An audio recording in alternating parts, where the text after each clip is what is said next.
Video को skip मत करना, बात को सुन के जाना।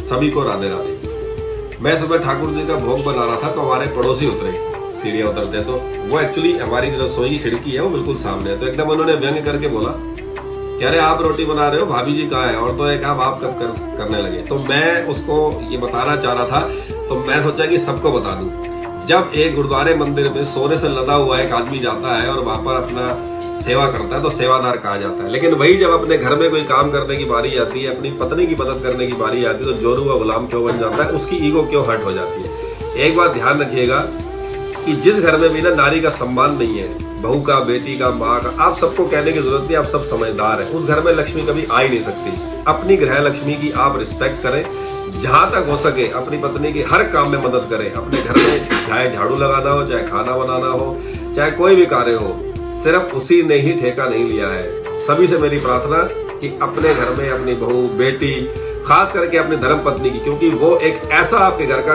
कारीगर है जो बिना तनख्वाह के आपके पास काम कर रहा है और आपकी सेवा 24 घंटे करने के लिए वो तत्पर है। तो मेरी सबसे प्रार्थना यही है, मेरी हमेशा सबसे प्रार्थना है, खासकर जो मेरे शादीशुदा भाई हैं, कि भाई कभी भी ना कोई कार्य ना बन रहा हो, सिर्फ अपनी पत्नी की सलाह ले लो। ये बात जो लोग कहते हैं ना कि पत्नी को बात नहीं बतानी चाहिए, मैं कहता हूँ अपनी पत्नी से हर बात आपको बतानी चाहिए, क्योंकि आज कलयुग के समय में अगर आपके पास एक अच्छा जीवन साथी है तभी आप आगे जिंदगी में बढ़ सकते हो और तभी आप कामयाबी को पा सकते हो। अपनी पत्नी की इज्जत करें, उनसे प्यार करें और ये सोचें कि आज के टाइम में सबसे अच्छा सलाहकार अगर कोई आपके जीवन में तो आपकी धर्म पत्नी है। राधे राधे।